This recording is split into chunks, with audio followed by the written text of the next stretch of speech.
예수님 함께하겠습니다. 아멘. 할렐루야. 오늘은 영국의 종교개혁이랄까요? 16세기 영국 역사가 어떻게 흘러가는가 한번 살펴보자 합니다. 대륙의 경우 16세기 1517년에 마틴 루터가 면죄부 인덜전스 문제로 그 이의를 제기한 이래 종교개혁의 그 불길이 타오르기 시작해서 대륙이 그야말로 신구교 간의 갈등 그리고 신구교 간의 갈등의 저변에는요 이런 교황의 교권 그리고 왕 또는 뭐 제후 영주들의 소권 간의 갈등이 또 그 배경이 돼 있었거든요. 그래서 이런 그 교권과 소권의 갈등, 대립 가운데 이제 종교개혁이 펼쳐지는 것인데, 오늘 제가 중점적으로 보고 싶은 것은 과연 하나님의 간섭, 하나님의 개입이 이러한 세상교회 쪽 교황 세상교회 또 세상 교회 지도자들 또 세상 군주들의 일에 얼마나 하나님께서 간섭을 하시는가 이거에 초점을 맞춰서 지금 현재도 하나님이 우리 나라 나가서 세계 역사에 얼마나 간섭하시는가 나가서 또 이제 우리 교회 지도자들 또 우리 각 사람의 삶에 얼마나 개입하시는가 이런 일들을 한번 생각해 보자 합니다. 무엇보다도 각 개인이 신실하게 하나님을 찾고 하나님을 가까이 하면 하나님께서 가까이 해 주시는 것은 틀림없다. 이걸 전제로 해서 이 종교개혁의 역사를 한번 생각해 보기 바랍니다. 사람들은 하나님이 어디 있느냐 그러지만은 하나님이 왜 없습니까? 선하신 하나님, 생명이신 하나님, 사랑이신 하나님, 찾는 사람들에게 하나님 늘 가까이 하시고 사랑을 베푸시고 빛을 비춰주시고 진리, 지혜를 깨닫게 하시고 참으로 하나님과 교통하는 가운데 하나님 나라를 앞당겨 체험하게 하시고 하나님 나라를 확장하게 하신 역사가 우리 모두 함께 하기 바랍니다. 근데 이제 16세기 영국의 역사를 보면은 헨리 8세가 1509년에 왕이 됐어요. 헨리 7세의 큰아들 아더 거기가 이제 후계자였죠. 세자 왕세자였는데 일찍 죽는 바람에 둘째 아들이었던 헨리 8세가 왕이 됐는데 한 20살 가까이 됐을 때 왕이 됐습니다. 헨리 8세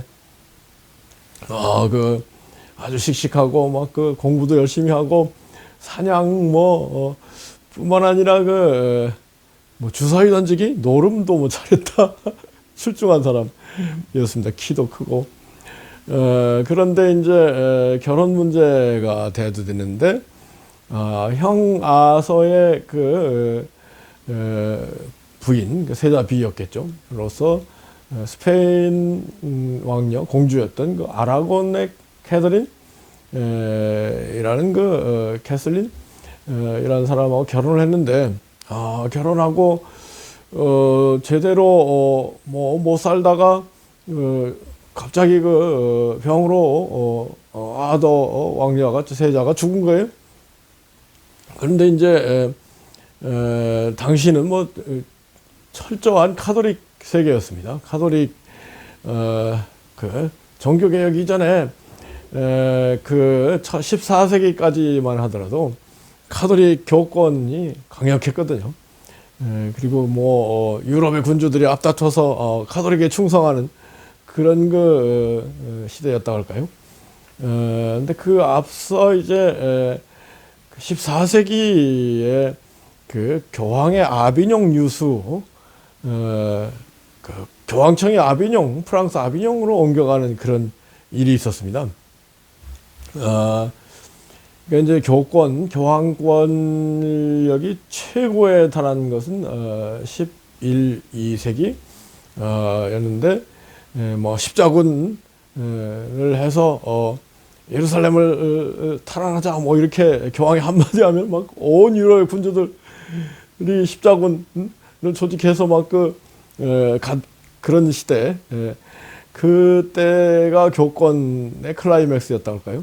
심지어는 그 영국의 그 리차드 1세, 영국에서 그 지중해를 거쳐 가지고 예루살렘까지 가려면 그때 무슨 노를 저어서 이렇게 가는 시대인데, 얼마나 그런 영국의 리차드 1세까지도 십자군에 참여하고 뭐 그런 일들을 알지 않습니까?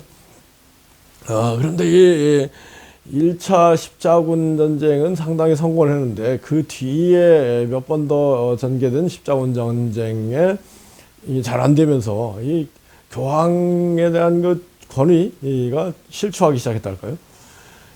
그러다가 이제 14세기에 와서 프랑스의 필리페 4세, 이 사람이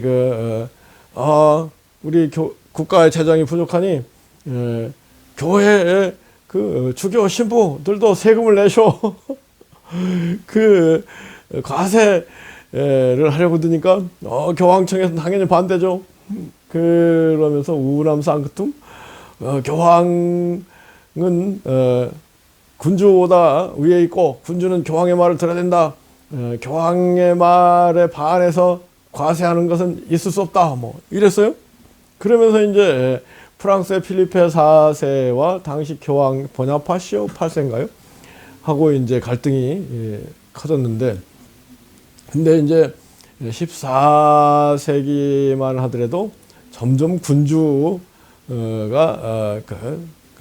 아주 뭐 세속 군주가 강력한 결국 군대죠 뭐. 예, 인간의 역사는 군대의 역사다 할 정도로 2차 대전 전까지만 해도 총칼 잡은 무력 군인들이 온 세계를 좌우했거든요. 그런데 이제 필리페 4세가 그 이전까지만 하더라도, 필리페 4세 이전까지만 하더라도 봉건 제후들, 영주들의 힘이 셌고, 그래서 군주가 함부로 못하는 그런 상황이었습니다. 그런데 이제 군주가 이제 점점 강력해지면서 봉건 제후들이 군주 앞에 무릎 꿇고 그런 시대가 왔어요. 그래서 이제 군주가 약할 때, 봉건 제후들, 영주들이 강력하고 할 때는 아무래도 뭐 교황 권력이 더 강력한 거 아니겠습니까? 그러니까 교황 권력이 군주의 권력보다도 우위에 있었고, 그래서 교황이 나름대로 행세를 교황의 말이 통했다고 할까요? 그런데 이 14세기 1300년 초조에 이 프랑스의 필리페 4세가 뭐 강력한 군주가 되면서 신부들한테 과세를 하고, 그리고 또 당시 보나파시오 8세 교황이 사치 타락 뭐 그런 상태였던 것 같아요. 그래서 필리페 4세가 교황 보나파시오 8세를 막 고발한다고 할까요? 뭐 살인죄, 뭐 간음죄, 뭐 횡령죄, 뭐 이런 걸로 막 마녀죄 뭐 이 군주가 교황을 고발한다는 게 참 이제 완전히 시대가 바뀌는 그런 분위기잖아요. 그런데 이제 보나파시오 8세가 그런 흐름을 잘 읽지 못하고 필리페 4세한테 대항하다가 결국은 필리페 4세가 보낸 군대가 막 보나파시오 8세를 막 윽박지르고 때리고 그래서 감금하고, 그런 다음에 보나파시오 8세가 그런 사건, 모욕적인 사건이 한 달 뒤에 쇼크를 받아서 죽었다는 거죠. 그래서 그 뒤에 이제 필리페 4세가 그 교황들을 선출하는 데 있어서도 좌우하는 입김을 행세하는 그와 같은 그 시대가 왔어요. 그래서 그때 이제 교황이 그 필리페 4세가 세운 교황이 클레멘스 몇 세인가. 그런데 아이고 뭐 우리 그 로마는 위태위태하고 불안불안하니까 프랑스 남부 지방 프로방스 지방에 있는 아비뇽 거기 와서 있겠습니다. 수도원, 처음에 수도원 거기서 교황 일을 업무를 보겠습니다. 그러니까 뭐 그래가지고 거기에 이제 막 그때부터 교황의 아비뇽 체류가 시작되고 그 교황도 전부 프랑스 사람들이 되고 막 추기경도 전부 프랑스 사람들이 되고 그런 그 아비뇽의 교황청이 한 70년 가까이 있었습니다. 그러고 이제 70년 뒤에 교황이 로마로 돌아갔습니다만은 그러면서 로마에서 이탈리 교황을 세우니까 또 프랑스 아비뇽에 남아있던 추기경들이 우리 그 교황 무효다. 우리가 새로 교황을 선출하겠다는 교황이 막 2명까지 3명까지 있었다든가요. 그런 거 혼란기였으니 교황의 권위가 얼마나 실추됐겠습니까? 그런 상황에서 14세기가 지나고 15세기도 지나고 여기저기서 뭐 위클리프 존 후스 이런 사람들이 교황청의 부패한 타락한 모습 또 여러 가지 문제들을 지적하고 그 위클리프가 영어로 그 성서를 번역하고 그랬죠. 그 전까지만 해도 라틴어로 성서를 만들고 라틴어 성서를 보고 그런 상황이니 성직자들 일부 라틴어를 아는 성직자들이나 성경을 봤지 일반인들 성경도 못 보는 그런 그래서 중세를 악묵기라고 하는 건데요.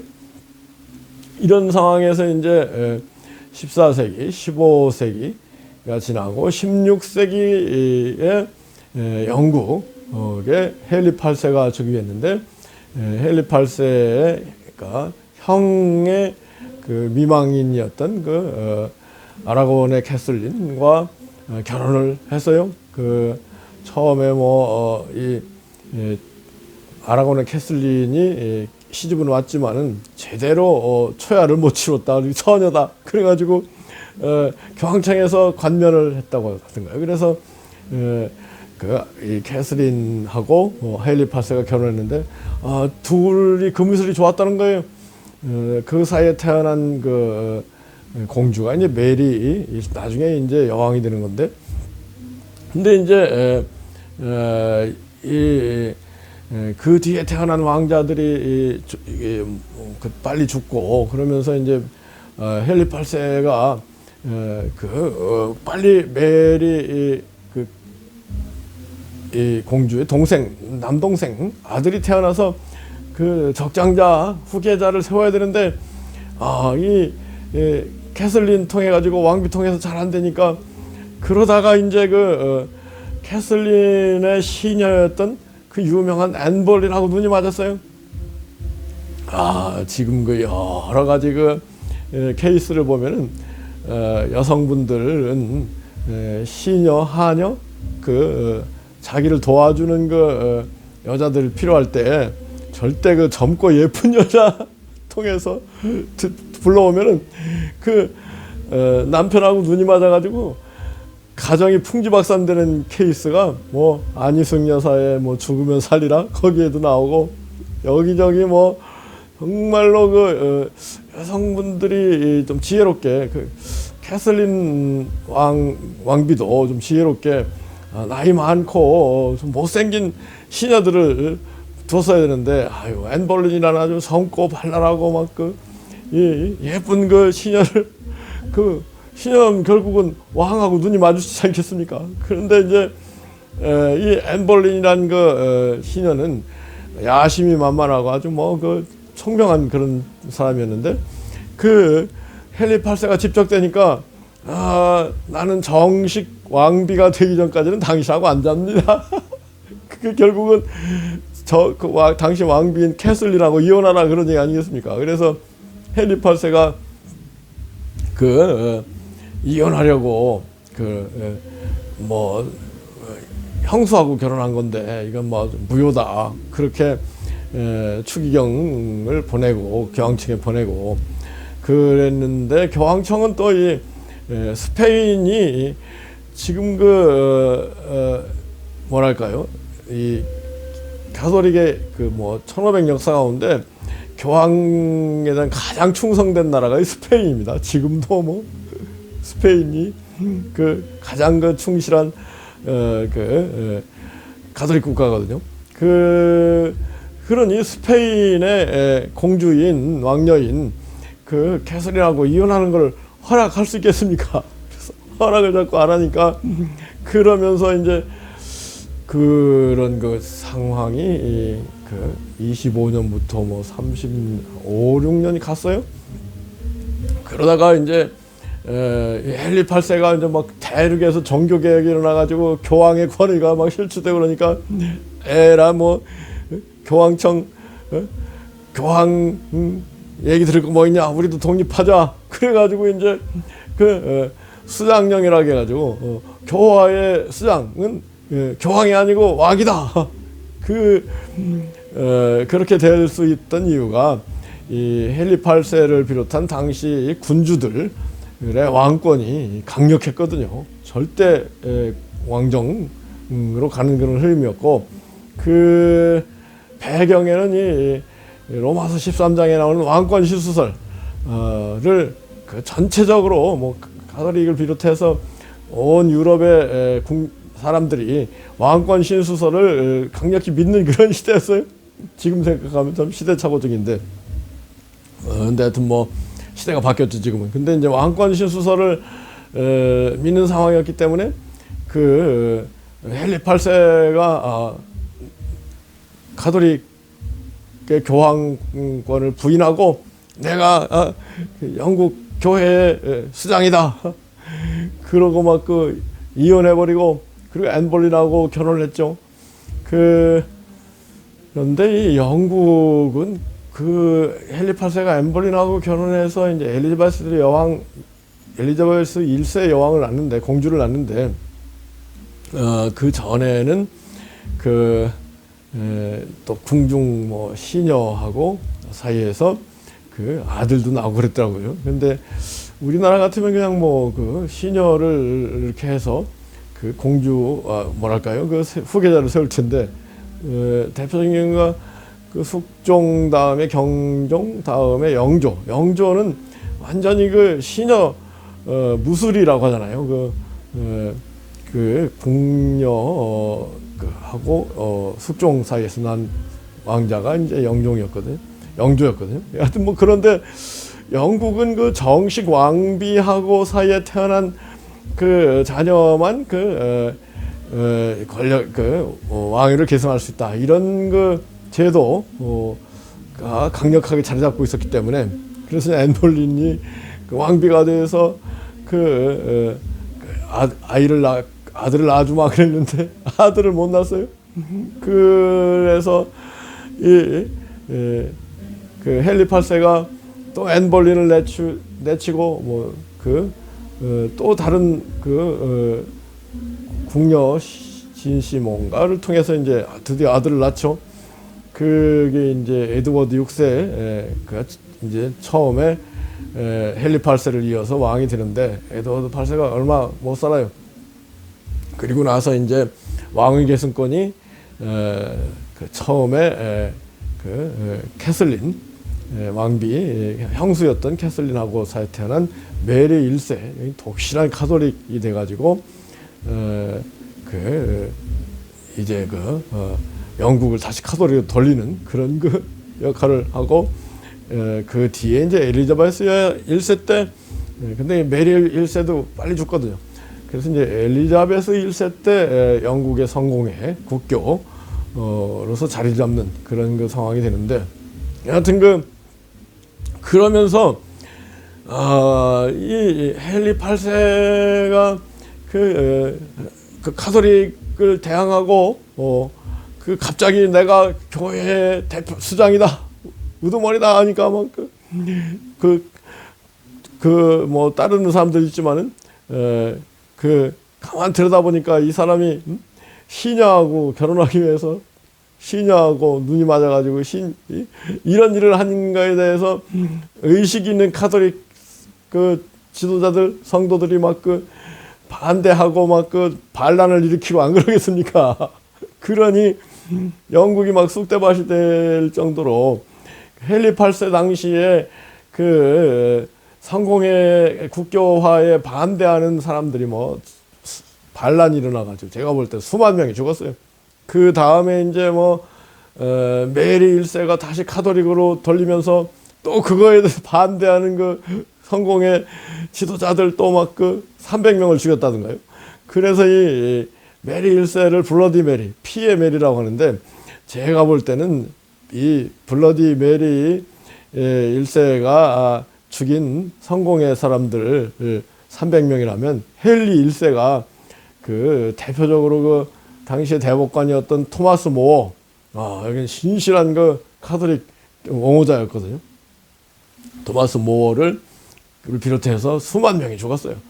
그리고 이제 엘리자베스 1세 때 이제 영국의 국교가 자리 잡는데, 메리 1세 때 이제 막 카톨릭을 돌리면서 이 엘리자베스 1세가 총명해요. 가만 보니까 흐름이 자기가 이제 왕위 계승권 넘버1이 됐는데 이 메리 1세하고 척지면은 잘못하다가는 죽을 수 있으니까 엘리자베스 1세를 뭐 메리 1세가 가뒀다든가요. 그래 너 카톨릭을 믿으면 내가 풀어주마. 그래가지고 엘리자베스 1세가 아이고 뭐 카톨릭 믿습니다 하고 풀려났어요.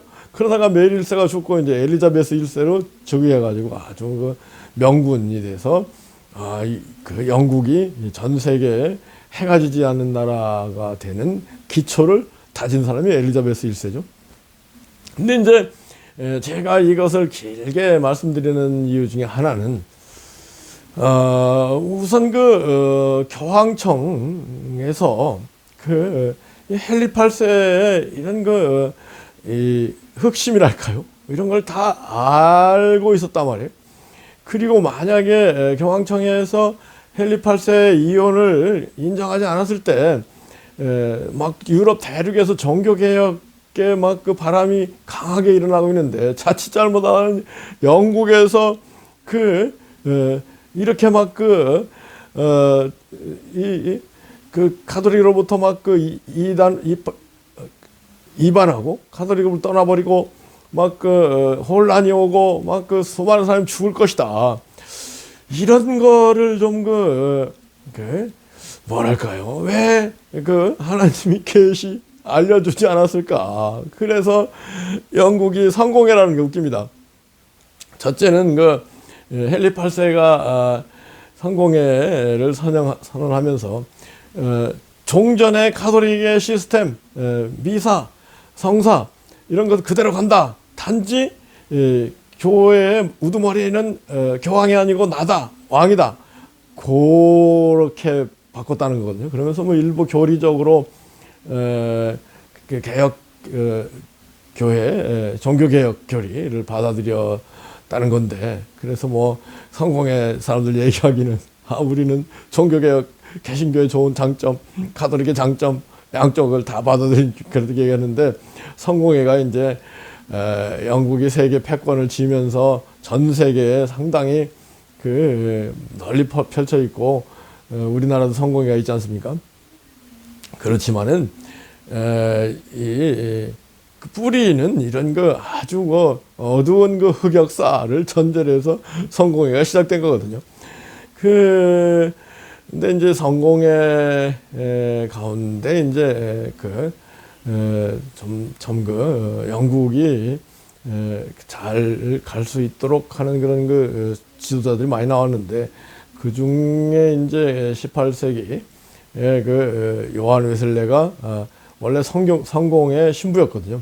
근데 이제 강력하게 신앙 활동을 하면서 막 그 불을 토하는 그런 설교도 하고 그러면서 막 사람들이 모이고 그래서 요한 웨슬레 뭐 이런 사람들 중심으로 해서 감리교가 생겨가지고 개신교가 전 세계의 감리교가 상당한 뭔가 그 성도와 영향력을 지금까지 가지고 있는 거죠.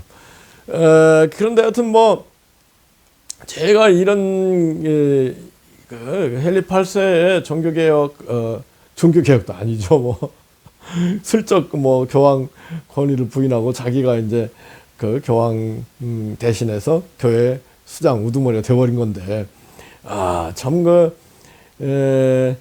이렇게 흘러가면서 뭐 이 신실한 사람들이 더 많이 죽죠. 예? 신실한 사람들은 자기 신앙을 고집하고 그냥 눈치 봐가면서 그 대표적인 사람이 이제 엘리자베스 1세 여왕인데 여기는 가만 보니까 내가 그 성공에 골집했다가는 메리 1세한테 죽겠구나 해가지고 가톨릭 믿겠어요 하고 살아남았다가 이제 그 왕이 됐잖아요. 그런데 참 이러한 교회사 나아가서는 세속 역사의 전개 과정에서 과연 하나님께서 얼마나 사람들에게 지혜를 주시고 개입을 하는가. 저는 엘리자베스 1세의 경우는 하나님이 상당히 불쌍히 지혜를 주셔가지고 총명하게 위기를 극복하고 여왕이 되고 나아가서는 영국 성공의 기초도 다지고 영국의 발전에 그 큰 초석을 큰 역할을 한 그리고 최근에 21세기까지 있다가 죽은 여왕이 엘리자베스 2세 아닙니까? 엘리자베스 하면 막 이렇게 훌륭한 여왕 엘리자베스 2세도 뭐 거의 100살까지 살면서 막 여왕을 80년 이상 했죠. 이 엘리자베스 1세도 막 장수하면서 나는 영국과 결혼했다고 결혼도 안 하고 이렇게 아주 정치를 잘했거든요. 이게 이제 잉글랜드의 얘기입니다. 영국은 스코틀랜드, 잉글랜드, 웨일즈, 북아일랜드 이렇게 네 가운데로 크게 나눠지잖아요. 근데 웨일스는 거의 영국, 잉글랜드하고 흐름이 비슷했고, 이제 스코틀랜드의 종교개혁 교회사랄까요? 이걸 한번 또 얘기를 안 할 수 없는데, 스코틀랜드는 이제 영국이 처음에 로마의 가해사가 이 영국을 정복하고 런던 중심으로 이제 로마의 통치가 로마의 식민지 상태가 됐을 때 쪽에 있던 사람들이 쫓겨나서 스코틀랜드로 가서 그래서 인종적으로 조금 다 같은 게르만족이긴 한데 나중에 이제 잉글랜드 남부 지방은 앵글로색슨족이 많이 들어와서 앵글로색슨의 나라가 됐지만 북쪽 스코틀랜드는 같은 게르만족이긴 하지만은 조금 다른 게르만족 민족 자체가 다르다는 거죠. 그러면서 제가 이 중세교회사는 교권, 교황의 권력과 군주의 권력, 그리고 봉건, 제후, 영주들의 권력의 삼각관계에서 펼쳐졌거든요. 근데 이제 스코틀랜드는 스튜어트 왕정가요? 왕은 있었지만은 이 봉건, 제후들, 귀족들이 막강해가지고 왕을 좌지우지하는 왕은 허수아비 꼭두가시 같은 그런 상황이고 봉건 제후들이 강력하게 이 권력을 가지고 있던 그런 상황인데 그 봉건 제후들이 대륙에서 루터 칼빈 종교개혁이 일어난 거에 대해서 우리도 그럼 굳이 가톨릭 할 거 뭐 있냐, 특히 잔 녹스라고 정말 강력한 종교개혁 지도자가 스코틀랜드로 넘어와가지고 스코틀랜드의 종교개혁의 불길을 붙여가지고 강력한 그 종교 개혁이 막 일어나고 있었거든요. 근데 그렇게 될 수 있던 배경이 뭐예요? 이 왕권은 약하고 봉건 제후들이 종교 개혁을 받아들인 그쪽에 권력이 강력하기 때문에 그렇게 가능한 거죠. 근데 이제 그래서 형식적으로나마 왕이 있었단 말이에요. 그 중에 이제 그 메리 스튜어트라고, 이게 다 16세기 1500년대 얘기입니다. 그 공주가 있었는데 이 공주가 프랑스 왕하고 그 결혼을 해요. 근데 메리 스튜어트 공주가 막 키가 180에 아주 미인이었다는 거죠.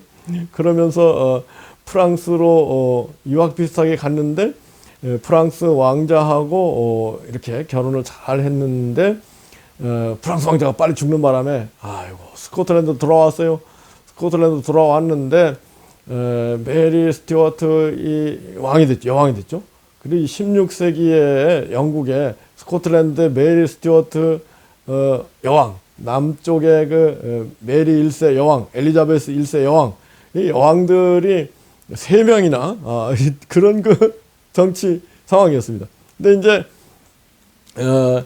존 녹스가 종교 개혁을 하면서 가만 생각해 보니까 이 메리 스튜어트, 스코틀랜드의 메리 스튜어트는 완전히 프랑스화돼서 스코틀랜드 말도 제대로 못했다. 어릴 때 이제 프랑스 오래 살다 왔으니까 아주 카톨릭을 그 철저하게 믿고 그 프랑스 문화, 화려한 문화를 막 이렇게 배경하에 살고 그러다가 이제